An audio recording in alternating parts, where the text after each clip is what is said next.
Boa noite. Vamos aqui dar um seguimento aos estudos. E nas segundas-feiras estamos estudando o livro Jesus no Lar, pelo Espírito Nélio Lúcio, psicografado por Chico Xavier. O capítulo de hoje é o capítulo 15 e ele tem como título O Ministro Sábio. Nós vamos fazer a leitura para que depois possamos fazer algumas reflexões a respeito. O Ministro Sábio.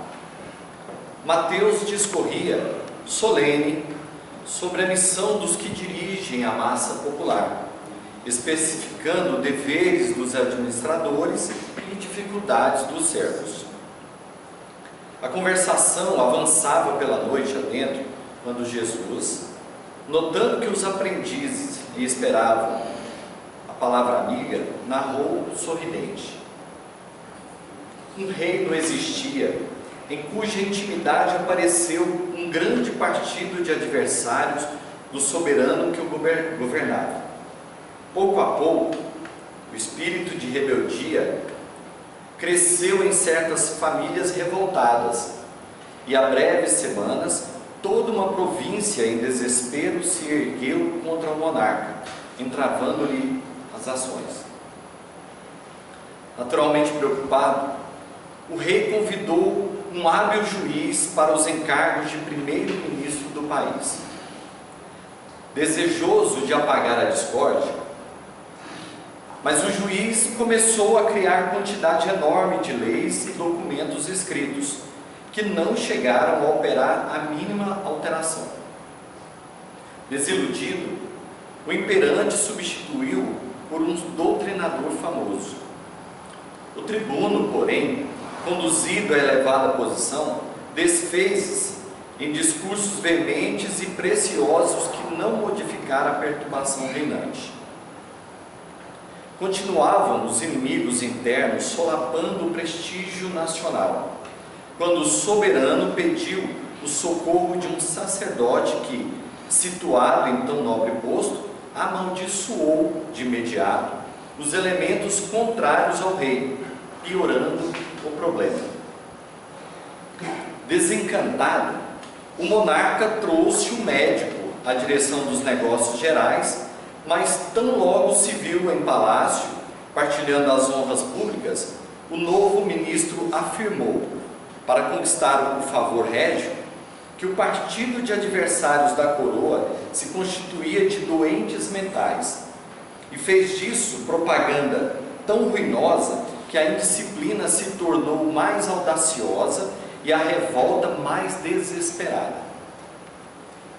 Pressentindo o trono em perigo, o soberano substituiu o médico por um general célebre, que tomou providência drástica, arregimentando forças armadas nas regiões fiéis e mobilizando-as contra os irmãos insubmissos.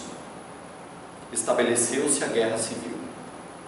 E quando a morte começou a ceifar vidas inúmeras, inclusive a do temido lidador militar, que se convertera em primeiro-ministro do reino, o imperante, de alma confrangida, convidou um sábio a ocupar-se do posto então vazio.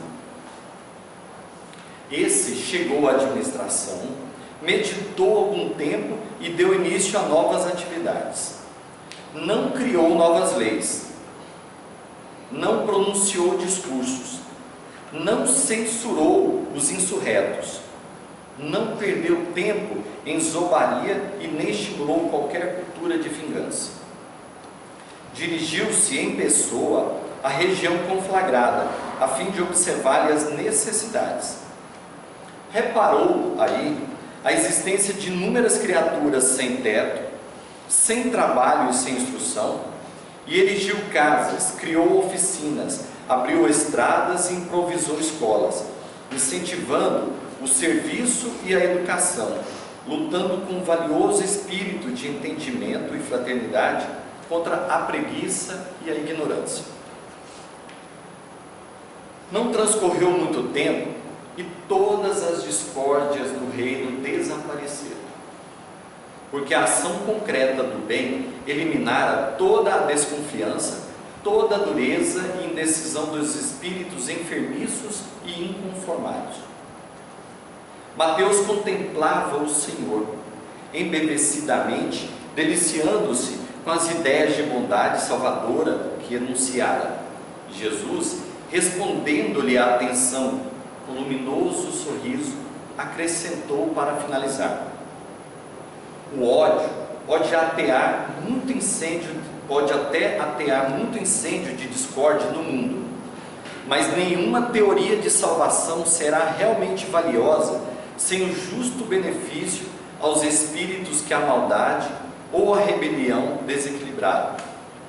Para que o bem possa reinar entre os homens, há de ser uma realidade positiva no campo do mal, tanto quanto a luz há de surgir pura e viva, a fim de expulsar as trevas.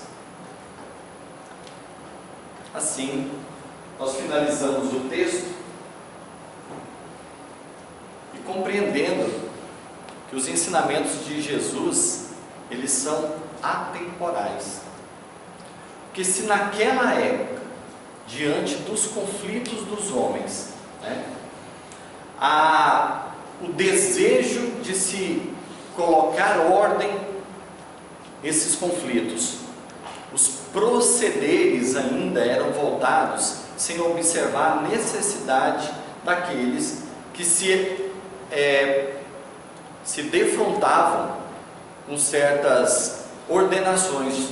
No caso aqui, Jesus fazendo essa explanação em torno de um reino. Hoje, como somos também espíritos imortais, vivendo as várias experiências na carne, também somos atemporais nos nossos sentimentos, nos nossos desejos e também nas nossas atitudes. Hoje, por exemplo, no mundo de hoje, nós vemos ainda o confronto diante das ordenações de governos, de determinações que ainda não são direcionadas para o sentido do bem, o sentido comum, para atender às necessidades dos seres que habitam determinados países, estados, municípios, e isso também proporcionando também uma harmonia no nosso planeta. A gente percebe que nas várias tentativas de se colocar ordem nos conflitos, todos aqueles que tomaram direção nessa condição de primeiro-ministro, com o intuito de se promover a ordem, não colocaram ali, se apresentaram primeiro com uma certa autoridade. Autoridade essa que é conferida muitas vezes pelo cargo, pelo papel que desempenhamos, a representatividade que temos. Enquanto isso, o convite que nos faz, dentro desses vários processos, é que com a chegada do sábio, depois de tantas tentativas, o sábio primeiro, ele meditou, ou seja, ele ponderou a respeito das ocorrências que estavam acontecendo ali, e ele, ao invés da autoridade, ele desempenhou o papel de alteridade. Ele foi até o local para poder compreender qual eram as necessidades daqueles que se colocavam como rebeldes.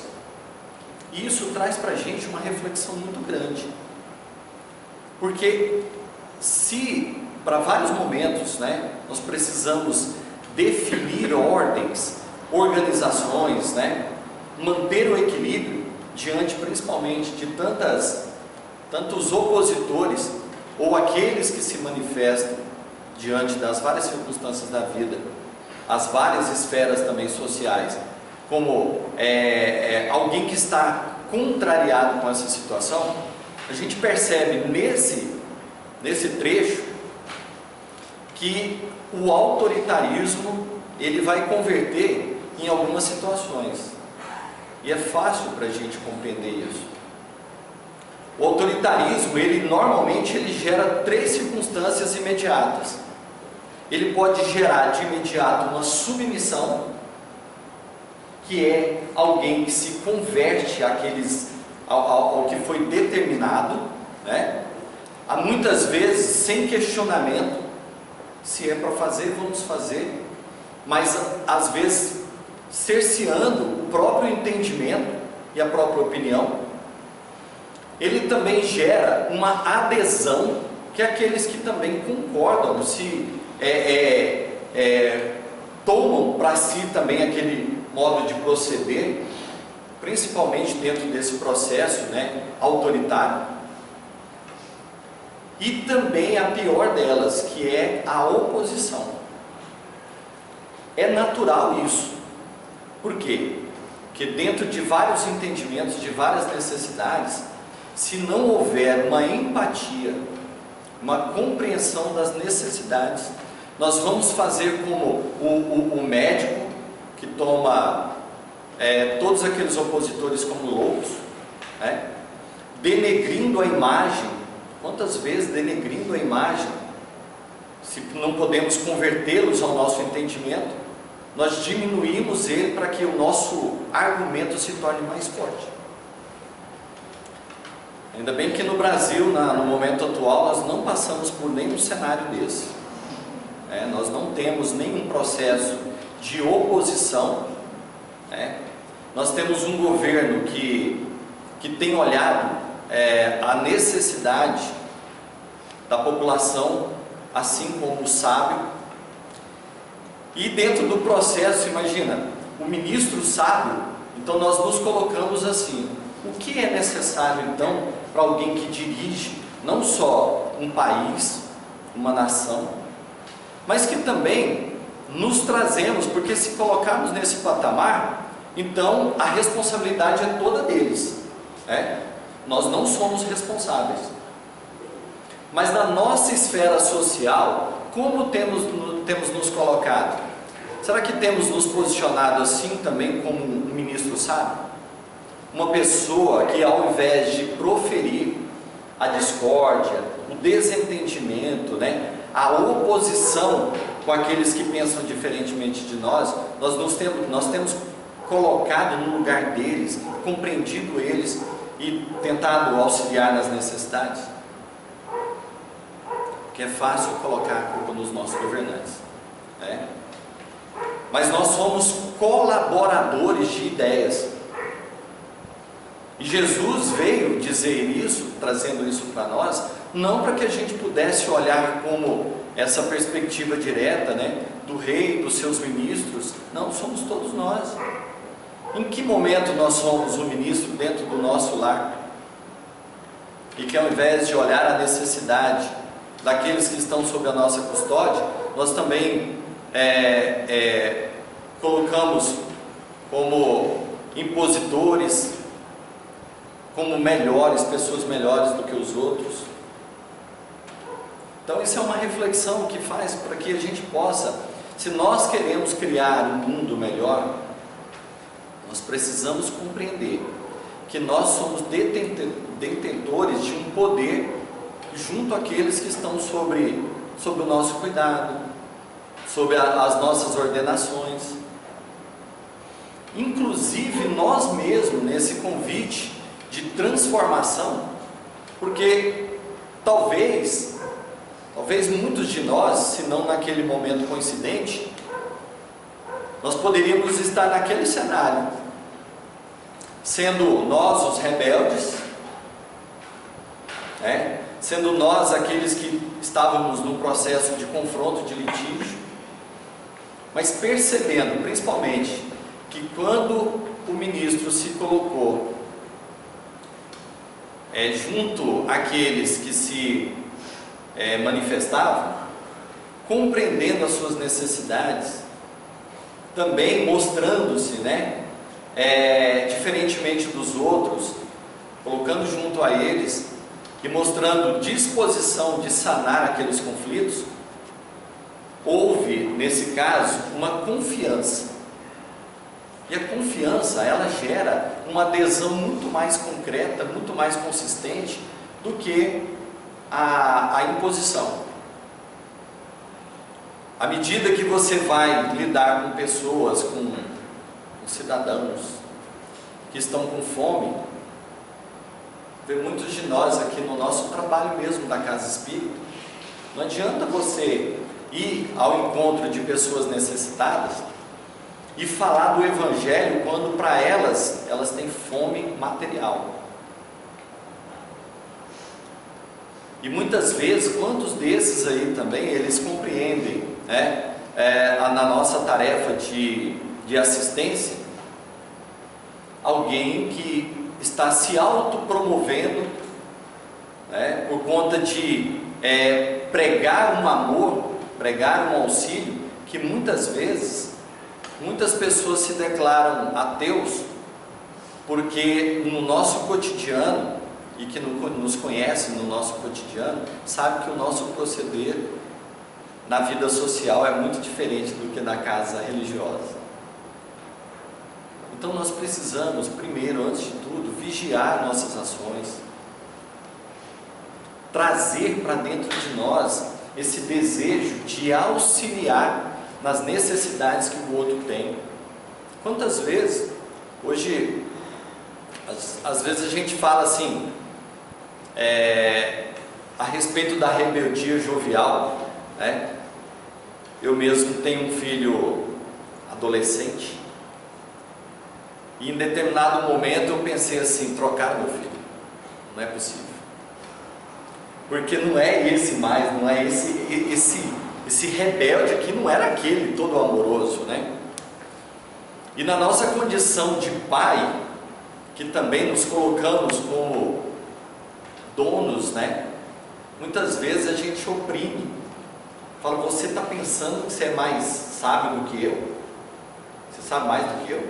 Ou quantas vezes você pensa assim, você quer cantar de galo aqui dentro, né?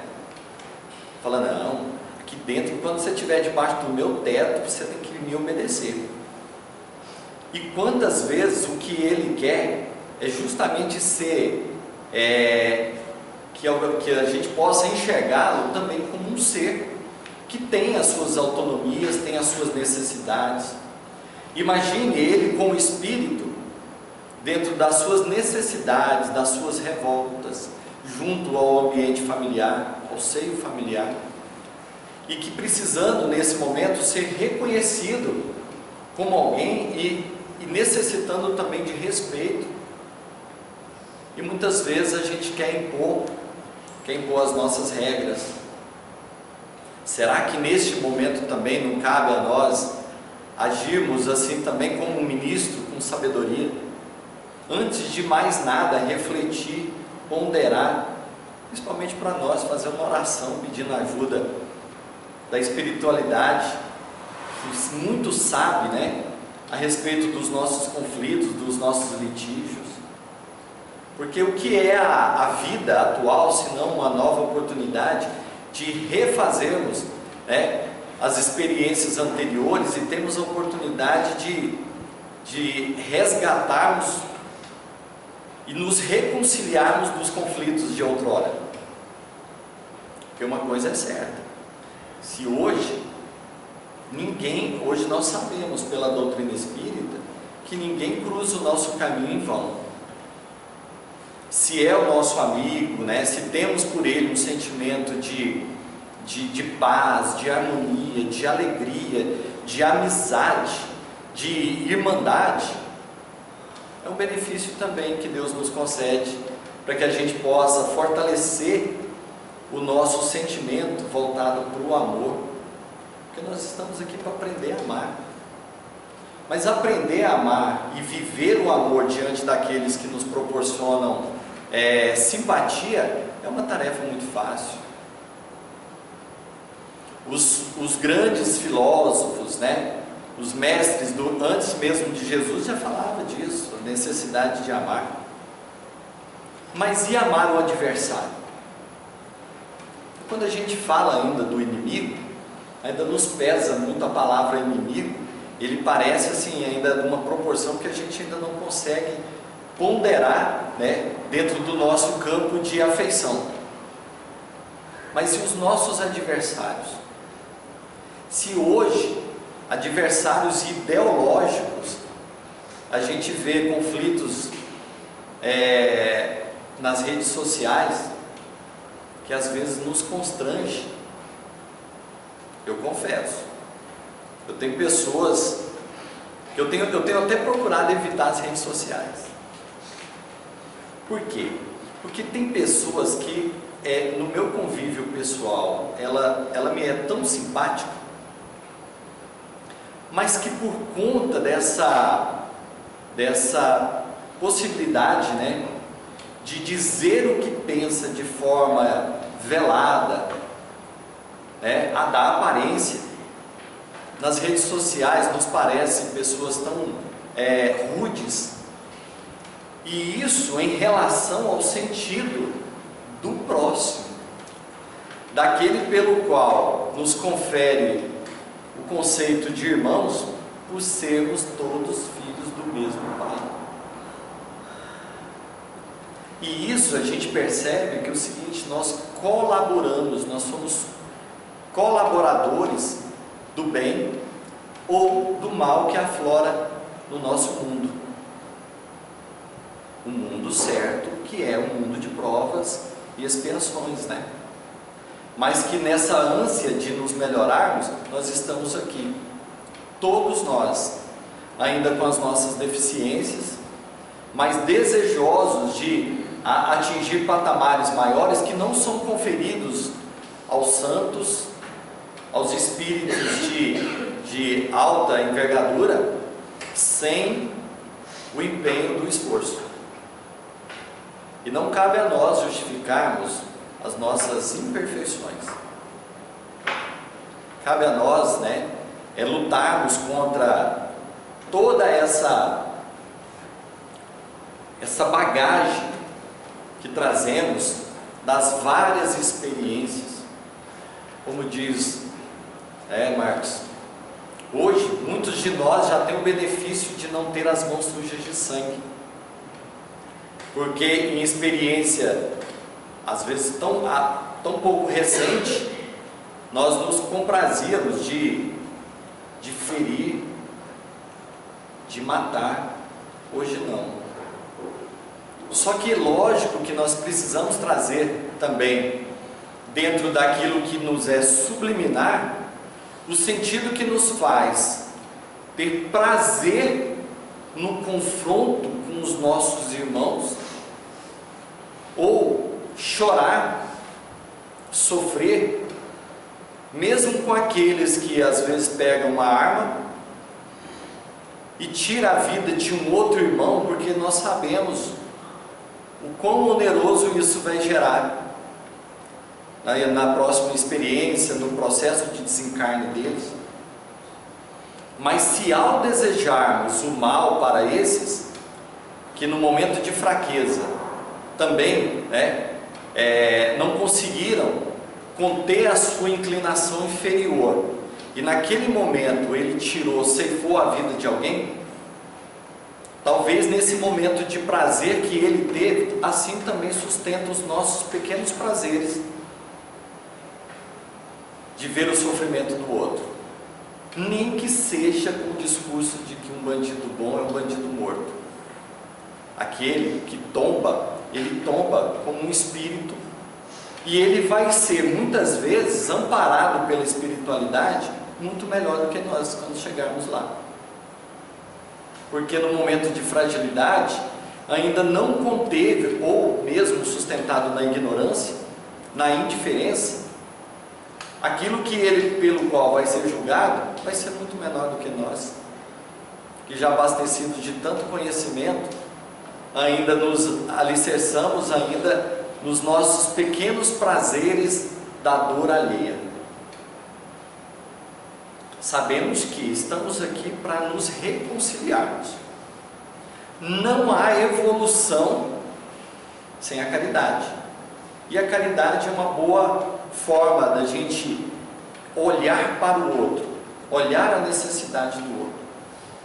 Necessidade material, ela é muito necessária, mas atender também a necessidade emocional, a necessidade afetiva, proporcionar para aquele que muitas vezes ele é tão pobre que o que ele mais tem é só dinheiro. Às vezes falta ali, né, o sentimento, ainda desenvolver o sentimento do amor. Com isso ele se mantém distante de tantos outros, e com isso também ele sente a necessidade da proximidade das pessoas, que pela falta de simpatia às vezes se distancia. E o que temos para oferecer para eles, né? Para aqueles que convivem conosco? O amor é o nosso objetivo, e sabemos o quanto é difícil amar. Amar como Jesus amou é o nosso propósito. Mas com tudo isso, a gente precisa pensar que para exercitá-la, nós precisamos colocar a bondade nos nossos corações. Talvez assim podemos, com isso, desenvolver em nós aquilo que podemos inicialmente compreender como amor. Não só aqueles que nos são caros, né? Que nos são simpáticos, mas compreendendo que o mundo em que habitamos, juntamente com os vários mundos que existem aí e que provavelmente, né, estão aí recebendo tantos espíritos que no processo de nessa mudança do aspecto do mundo em que vivemos no planeta Terra, do mundo de provas e expiações para o mundo de regeneração, já existem pessoas regenerando-se neste mundo de provas e expiações, porque a conduta dele é alicerçada num sentimento, num coração regenerando-se. E precisamos entender, olhar para dentro de nós e saber fazer essa consulta íntima e saber onde estamos. Será que estamos ainda com os nossos sentimentos bem primitivos?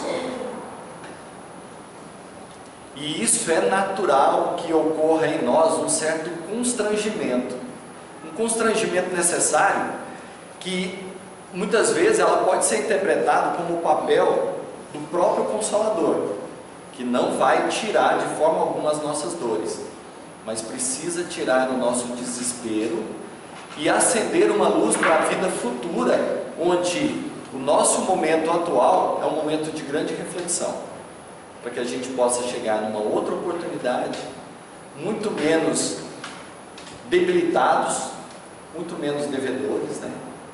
Então, com isso, nós temos uma oportunidade maravilhosa, que é o momento atual, de colocarmos em prática, apesar de todo o impulso da nossa animalidade, os nossos impulsos ainda de um momento que agora é um momento de renovação, que nos convida à renovação, mas esse é o momento